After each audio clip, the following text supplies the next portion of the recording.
Ladies and gentlemen, my name's Rentalion, and welcome to Assemble with Care.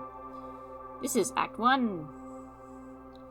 And welcome to a very new game. Well, I've had it for a while on my playlist. Ooh, you're actually a little louder.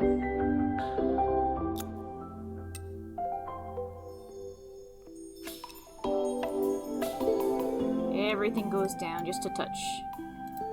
There, better.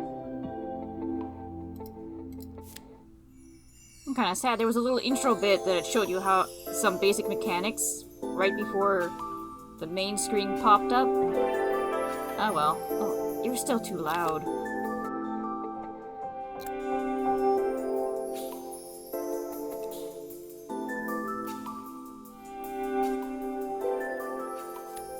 There, better.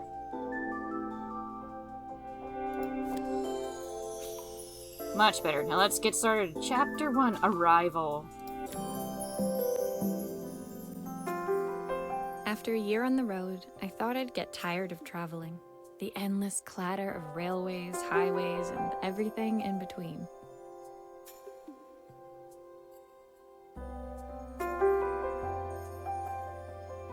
But as my train pulled into the station at Bellariva, I felt every bit as excited as the first day of my journey.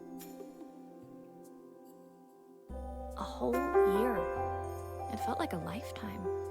The places I'd seen, the people I'd met, of course, the forgotten treasures I'd given a new lease of life along the way. I'm a restorer by trade. Bringing our most beloved possessions back to life is what I love to do. I'd been traveling for months, working my way from one town to the next, fixing everything from family heirlooms to VCRs. Bellariva was my chance to take a break. Unfortunately, that would have to wait until after I'd unpacked.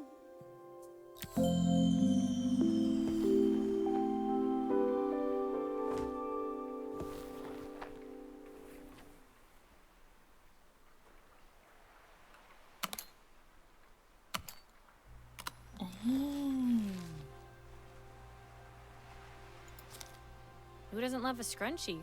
Practical and stylish. I saw a guitarist wearing these at a show once. Rock and roll repair woman, at your service.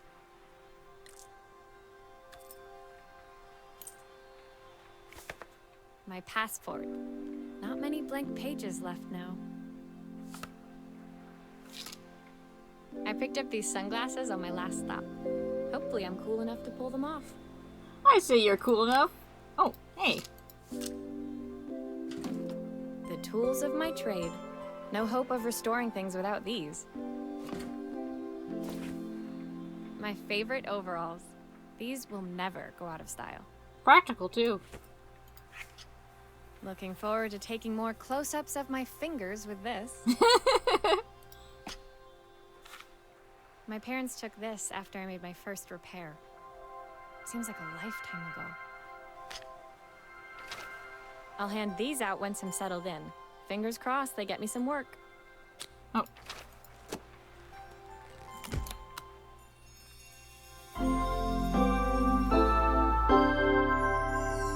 Adventure Classic suitcase complete.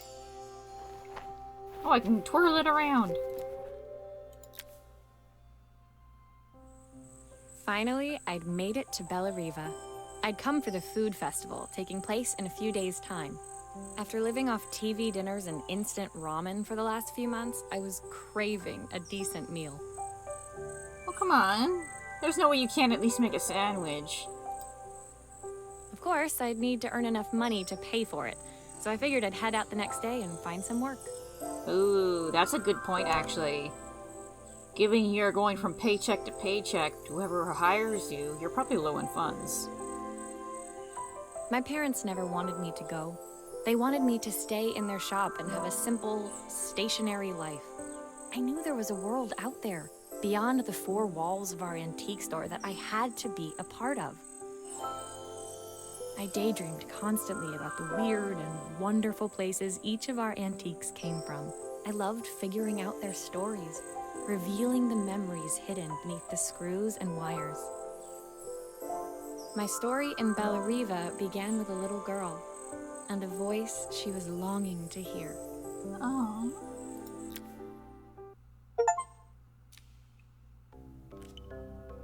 Arrival's done. Oh.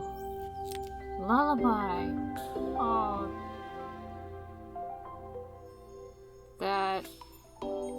I hope that's more like a favorite lullaby and not, say, her mom or her grandmother trying to sing her, or her father or grandfather trying to sing her. It was my first morning in Bellariva, and I couldn't wait to leave my hotel and explore. It was a quiet town, its streets and alleyways basking peacefully in the hot morning sun. In the main square, meanwhile, preparations were underway for the festival in a few days' time. As I handed out my flyers, I wondered what the people of Bellariva would need me to fix. So far, everything here seemed perfect. Oh, come on. There's always something that needs to be fixed, because there's always something breaking. I was starting to worry I'd made a mistake when I felt someone tapping me on the back. Hi, I'm Izzy. Do you know how to fix things? It was a little girl, maybe 7 years old, who must have gotten hold of one of my flyers. She rummaged around in her backpack until she hauled out a battered red cassette deck.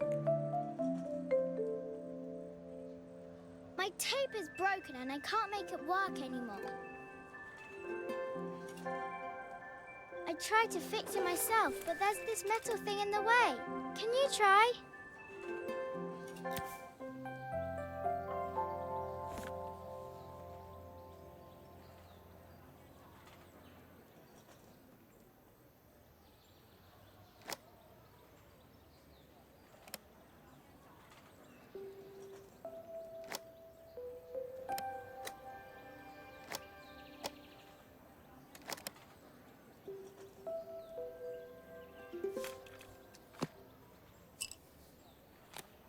Why did you do that?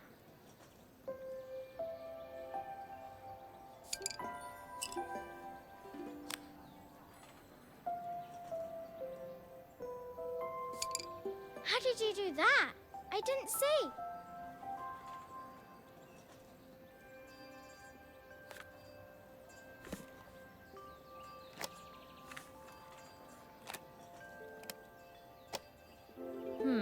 Still not working. Something else must be wrong.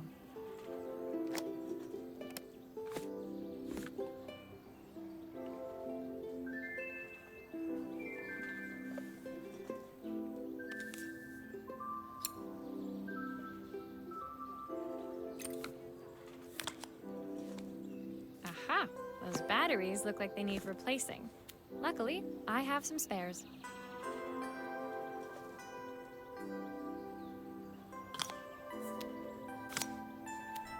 This is so fun. I love this game.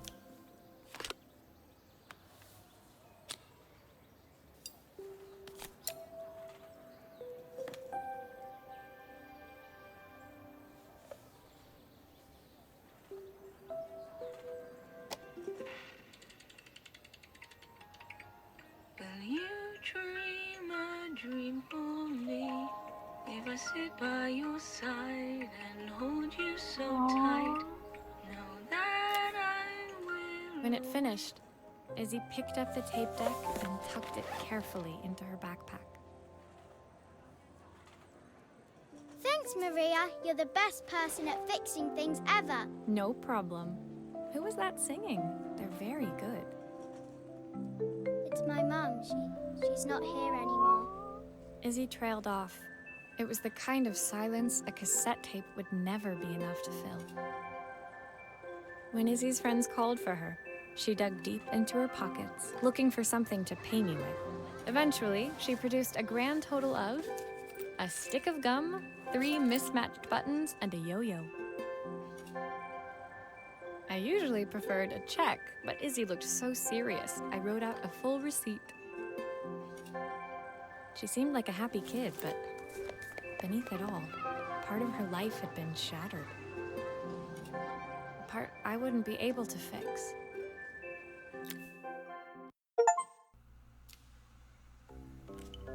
Aww. Somehow I just knew it was gonna be like that. Shattered, Chapter 3. Let's go. Please don't make me cry. My first repair complete, I spent the rest of the day doing small jobs in and around the square. I was exhausted when I got back to my hotel and found a message asking me to make one more visit. The address led me to a quaint little house, a stone's throw from the beach. Bathed in the evening light, it looked beautiful, in spite of its flaking paintwork and chipped tiles. The front door was opened by a harried-looking man, still dressed from a long day at the office. Are you Maria? My name's Joseph. I'm Isabel's father. I'm so sorry she bothered you this morning. Please, come in. I'd like to settle up properly. On the mantelpiece, I saw the remains of a broken statue. Without thinking, I picked up a fragment. Ah, my father's statue. What's left of it, at least. Yet another way I'd have disappointed him. It survived 100 years in this family. But 5 minutes with Isabel and... Do you think you can salvage it?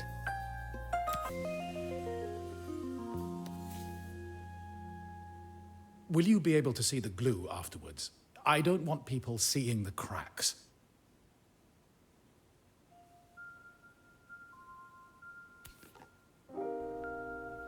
Oh.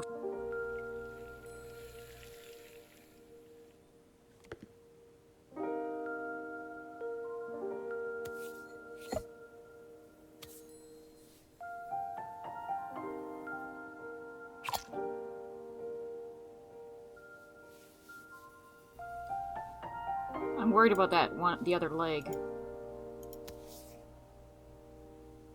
Oh wait, I probably should put some glue on that section too, shouldn't I? Oh.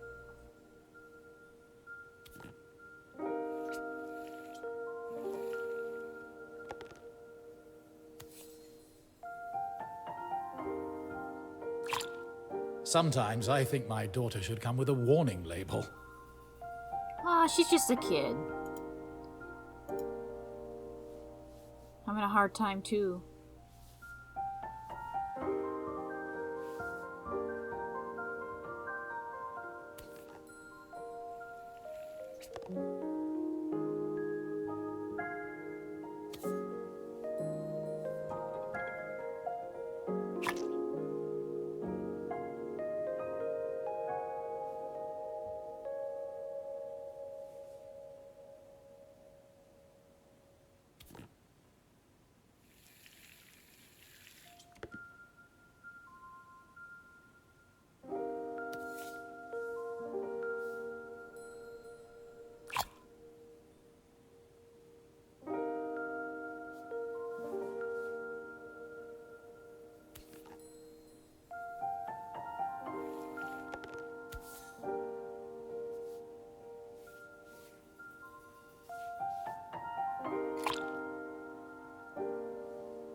Is this glue really strong enough to hold everything together?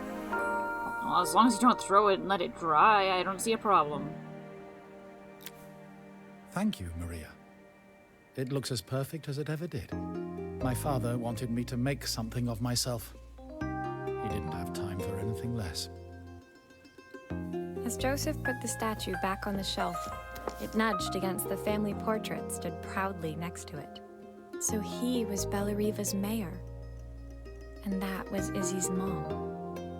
They must both miss her so much.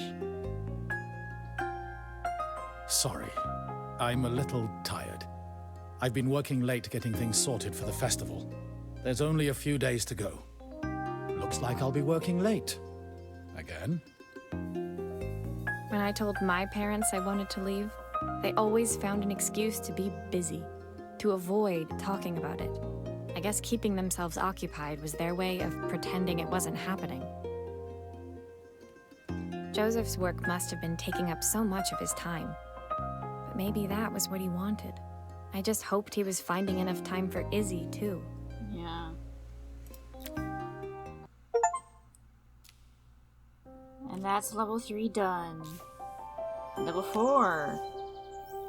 Disconnected. Not sure what that's going to entail, but it's going to have to wait till next time because this is Curtain Call. If you enjoyed the show, please like, comment, subscribe, hit the notification bell if you know if I upload a new video. Until then, that's it for me. Bye, bye!